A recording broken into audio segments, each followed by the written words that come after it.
Good afternoon. Good afternoon. My name is Jinhyun Jeon. I'm from Korea, and I'm a designer based in the Netherlands. I'm very honored to be invited to work and collaborate with Michelin restaurants and design hotel and museum in the Netherlands and abroad. I'm aiming to create intuitive dining habits, experience, and challenge and exploring with the synesthetic effect and how to teach or train our body where it's processed in the brain. I'd like to present how I explore my project entitled Sensory Stimuli.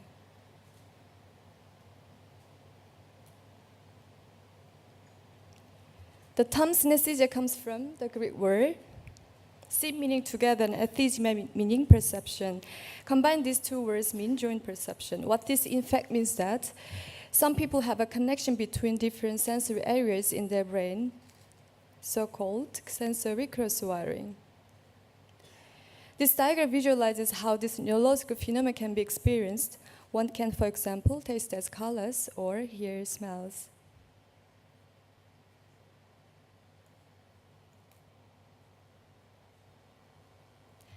There are many different forms of synesthesia, but in short, I'd like to differentiate the main two types: genetic-based synesthesia and non-genetic-based acquired synesthesia.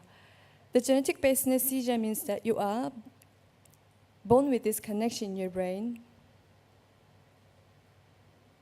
The acquired synesthesia is a term used for people who are trained to have synesthetic experience due to a loss of one of their senses following an accident. By losing one sense, other senses become heightened and replace the sense that is no longer there. He is a biologist and synesthetist who has created awareness around this phenomenon in order to see how it is possible to induce non-synesthetic experience in people without this condition. In my research, I have also consulted several foundations for the disabled. Blind with Camera is an initiative of the Beyond Sight Foundation, prompting the art of photography with the blind to speak out their unique experiences and challenges and hopes. The Helen Research Center works to advance socially inclusive design through practical research with industries. According to their research, people with disabilities complain of poor design in products targeted at them. I realized that product aesthetics are equally as important to a person who can see as it is to a blind, because it impacts how they are perceived by the other people. I decided to conduct my own research in the forms of props and ask people to show their representation of how smells and sounds and texture look to them. This synesthesia-like mapping is a way to force people to be aware of their senses and actually analyze them from a different perspective.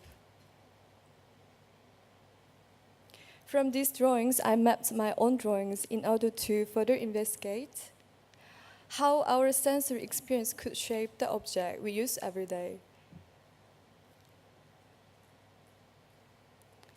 This mapping is materialization of the drawings I made.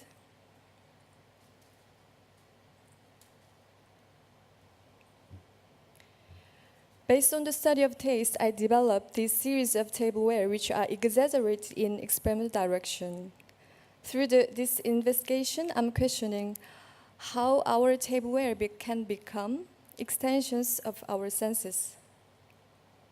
I decided to create a path to generate a different design process of tableware which address the senses in a stronger and multi-directional way.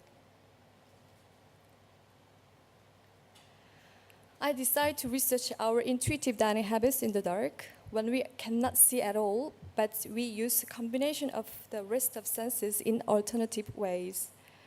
By investigating films of dining in the dark, through physical video tracing and analysis, I realized how people use non-visual senses to feel the food and how this gives a mental picture of dining. It can be suggested that people's unconscious and intuitive behaviors of dining indicate their thought pattern when eating in new settings.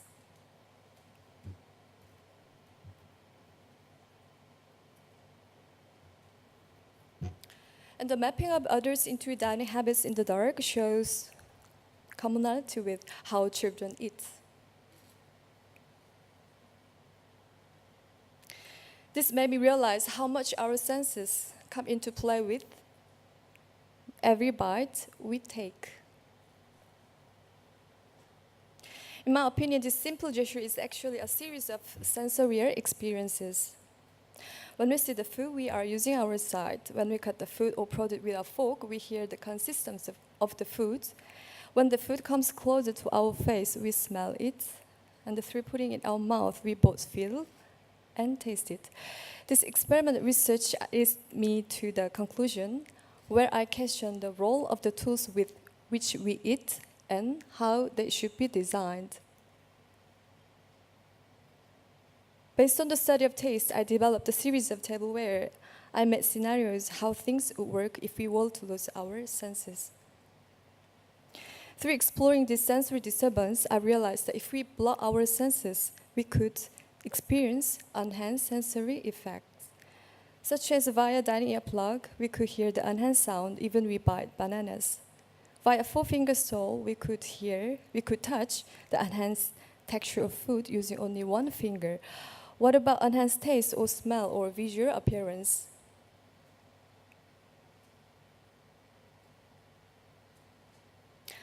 I'm therefore creating a series of sensory utensils and tableware interweaving with the general archetype of the spoon for constant daily use for general people.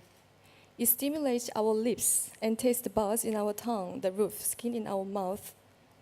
Also to extend the moment of spreading smell from mouth through to nose when keeping food longer in our mouth. Rather than being designed from cultural point of view or in regards to function or specific food, I propose that tableware should be designed to suit our intuitive and mostly subconscious sensory abilities. This is 2 minutes video sensory stimuli.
Okay.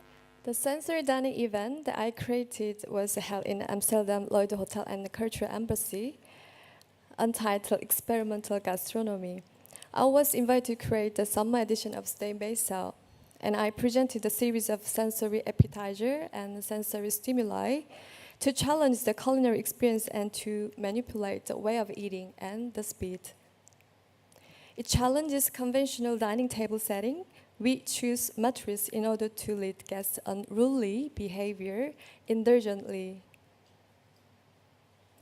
Guests were given a chance to choose their preferable utensils themselves. It is an unusual social dining. The 5-course plant-based menu is being served, made of local ingredients from organic and mostly biodynamic quality. They talk all about sensory utensils and how they feel with the color, texture, form, material, weight, temperature throughout the event. See the enhanced colors and the forms. Touch the texture of food with hands. Taste and touch via tongue and lips, closing your eyes. Serious, chuckled, and holding it in mouth longer. In our mouth, there are hundreds of muscles that control the movements of our tongue, lips, cheeks, and so on.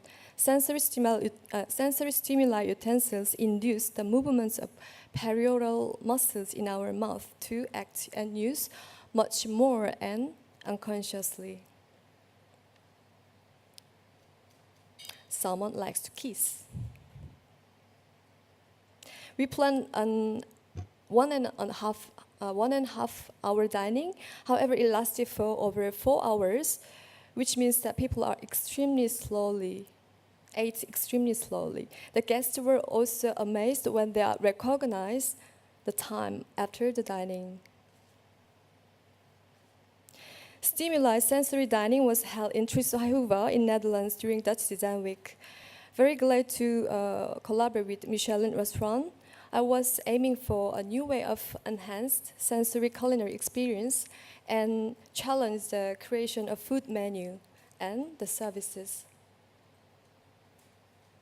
Now 6 minutes video will show how the event flows. I propose that each menu course has its own concept, focused on particular sense. It has been developed by the region of experimental research and tryout based on my thesis during master's.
Ik heb het heel erg mannelijk en vrouwelijk gemaakt.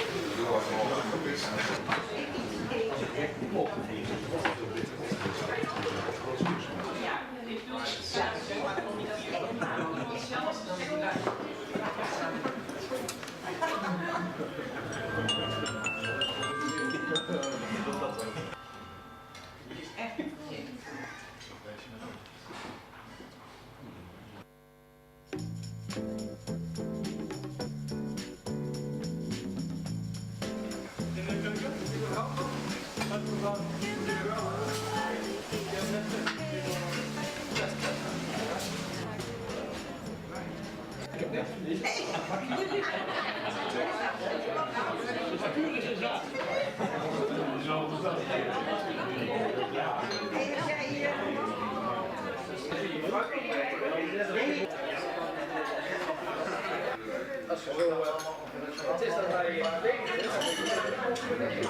zo in een normaal restaurant krijgt, dan denk je, ja,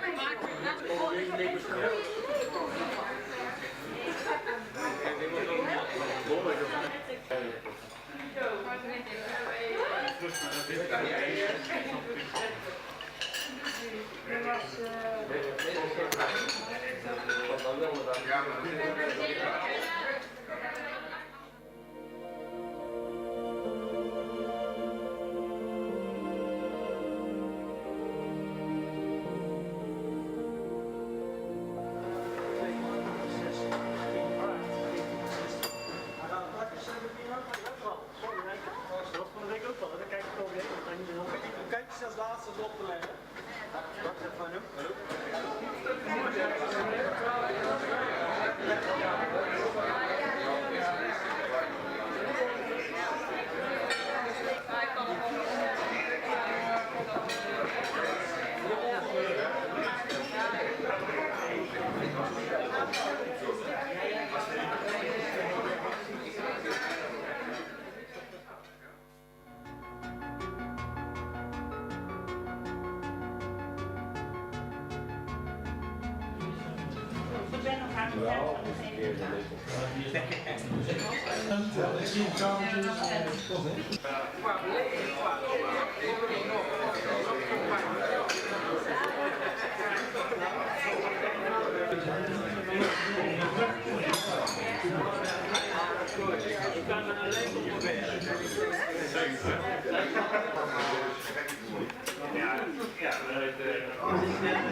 Dan kan ik alleen maar beneden.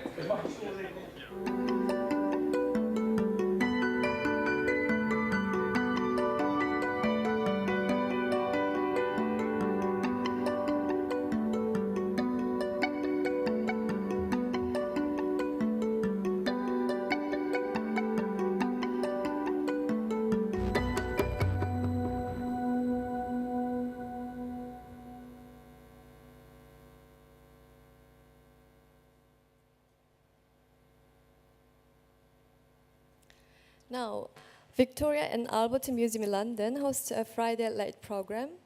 I was invited to showcase last month the project I created so-called Visualization of Taste. It took experimental gastronomy to another level.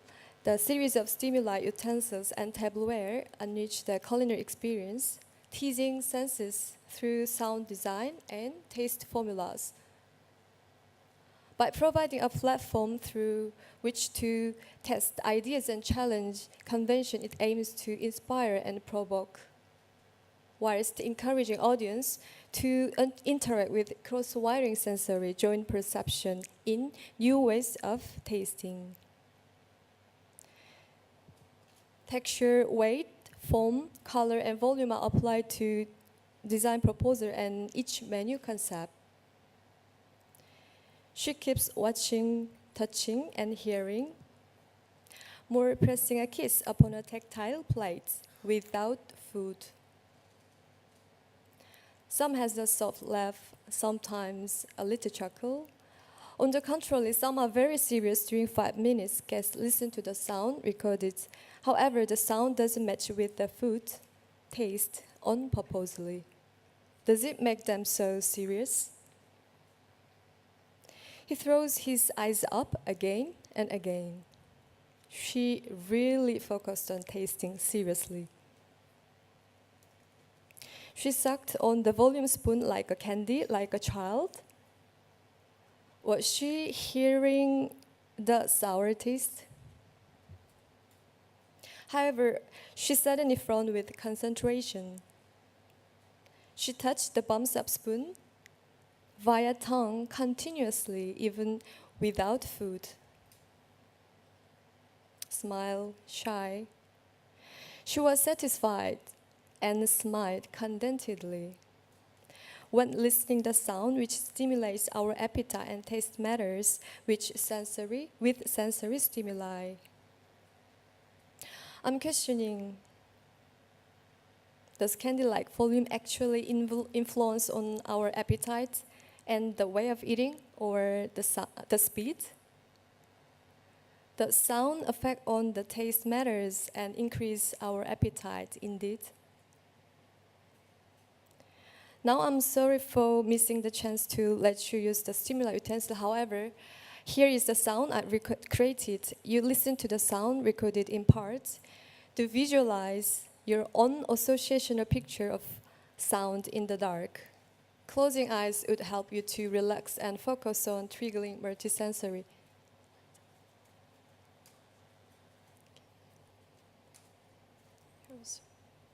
Can you turn on off the light, please?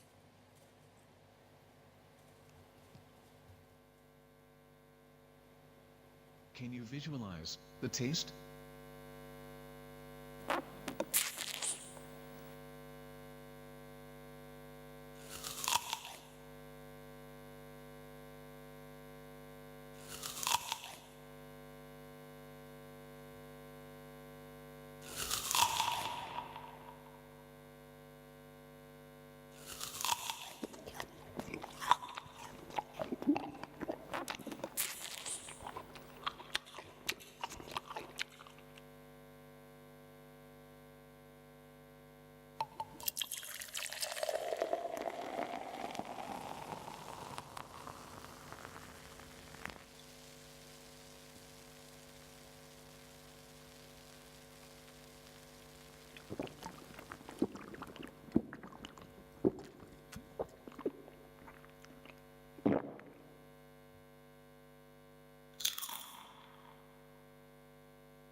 By doing so, I wish to simplify that the taste is created as a combination of 5 senses: temperature, color, texture, volume, weight, form are applied to my design proposal.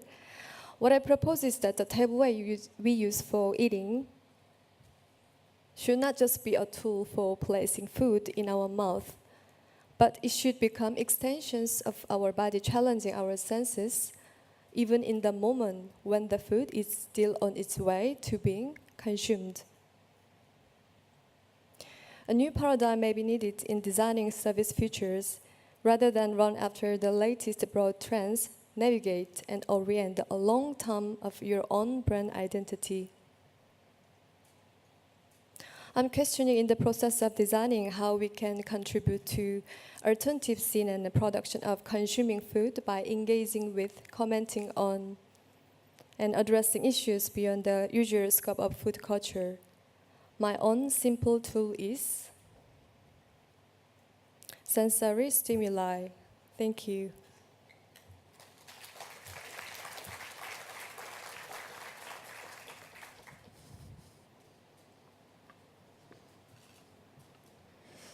Thank you, Jinhyun. That was fascinating. Are there any questions in the audience? You left them speechless. Okay, so, oh, we have a question. Sorry, thank you. Could you wait for the microphone just for a second? Thank you. Of the utensils, the tableware that you've designed, have any of the participants indicated a preference for one type of design over another? Like, you know, one spoon that they preferred more than another?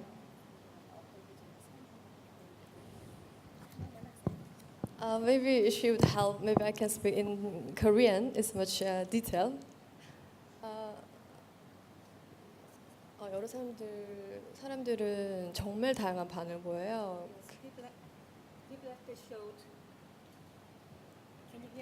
Maybe I can speak Sorry, English. can we have a mic?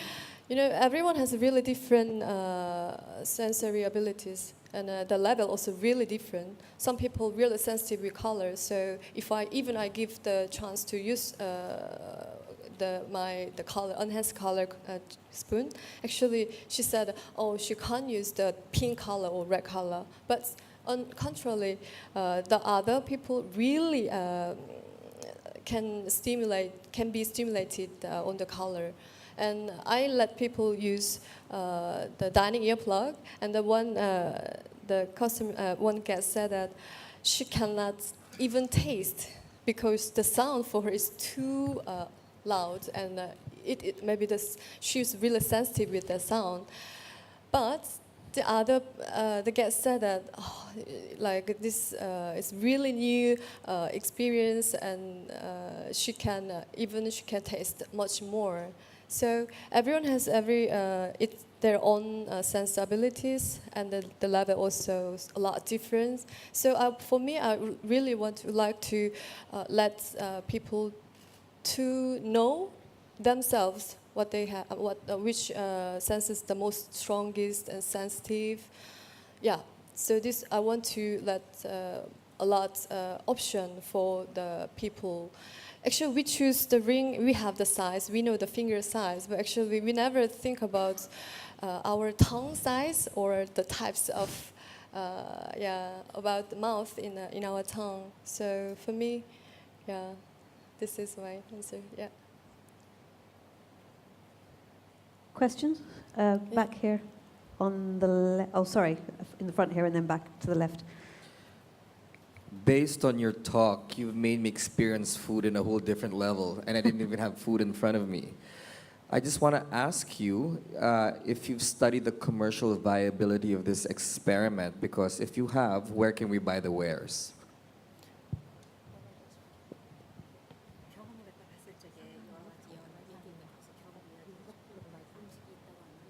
You want me to lose the words?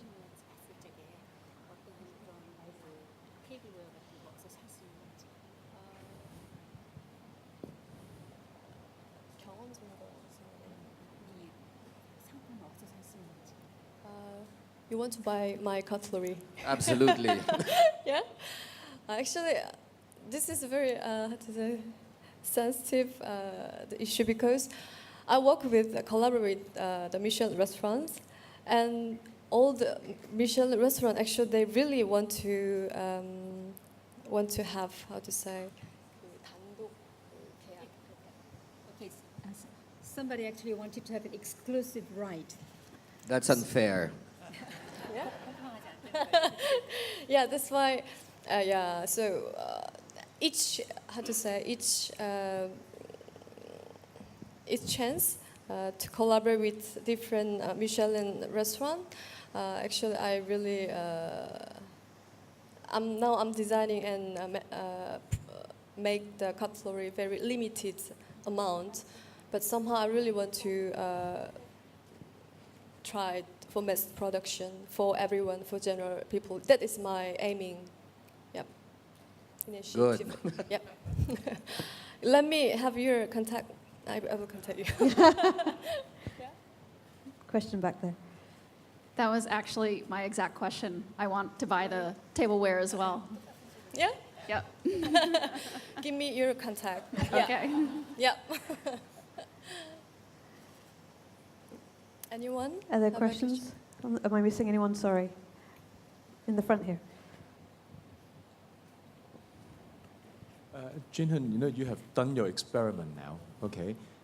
If you push your experiment further, how would you test the cultural variation? You know, you have done it in Netherlands, but how about in Asia? You know, do you think it will change any of your experimental setting or your design?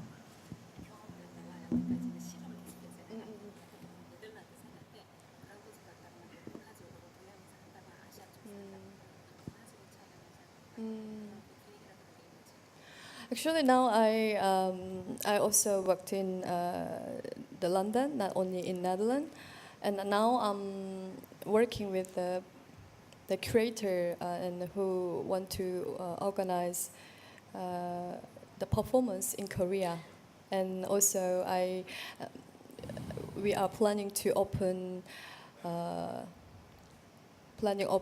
dining experience. That restaurant, with the restaurant, actually the main course is Korean dining. So for me, it's a challenge. Of course, I will try out. It's not about culture point of view for me. Yeah. Let me think further. For sure, Yes, for sure. sure. Sure, I have a plan to actually expand experiments in Asia. And maybe today's where is Brian? Who talked? The one of previous speaker. Brian. Where is Brian? No. Disappeared. Maybe yeah. Yeah, Yes. we can walk and then invite us to Hong Kong and then want to open sensory dining event one day. Hope so. So can I ask you a quick question? Do you design the food first and then the utensil, or the utensil and then the food? Do you design the tableware first? Actually, no, not cutlery, not food. For me, I'm really focused on the subject of synesthesia, the topic. For me, that inspired me to go further and to research more. And like kind of really like I got the right answer. I mean, during research, you know, synesthesia, like this kind of cross-joint perception, you know, the eating is the only moment we use more than 5 senses unconsciously. That's why I moved to studying and researching in eating with temperature, color, form, volume, weight. So this kind of categories how affect on and influence on the taste matters. Yeah. And then naturally, I choose spoon. This is the simplest tool I can translate my ideas into object. And for people, general people, everyone knows spoon we use every day, and it's very simple, but it's an amazing tool for me. So I choose this simplest method for my ideas and project. Then before I research about the taste matters with this temperature color, which color is the most sweetest, and which temperature is also the most sweetest. This kind of thing. I also made enhanced taste formulas. So I translate into this one. I apply these formulas to creation menu. So this is the how I explore so far. So have you got your next experiment planned? Do you know what you're going to be doing next? My next Experiment, plan? yeah. Actually, now I'm designing new series of tableware and sensory stimuli appetizer called the sensory catalyst. And sensory appetizer, sensory stimuli, and sensory catalyst is like my project. And I really want to, he asked me, I really want to, not only in Netherlands or Europe, I really want to explore this kind of chance to Hong Kong or Korea and in Asia. I really want to explore more and more. This is my aiming. And can I ask one last question, unless are there any more questions on the floor? Can I ask one last question? What has been your most surprising feedback so far? The most surprising feedback that you've had from people that have tried it? Actually, the one, for me, I got email once. She said that her father was blind, and she really wanted to make her dad surprised. So she would like to have my cutlery. And then, for me, and she really said that it's a really great job because she can make this one, maybe can make her father happy. So actually I was really when read the email, it's quite touched for me. That is for me the best. That sounds like it would be a great use for that kind of cutlery. So thank you very much, Jinhyun. Thank you. Thank you. Thank you.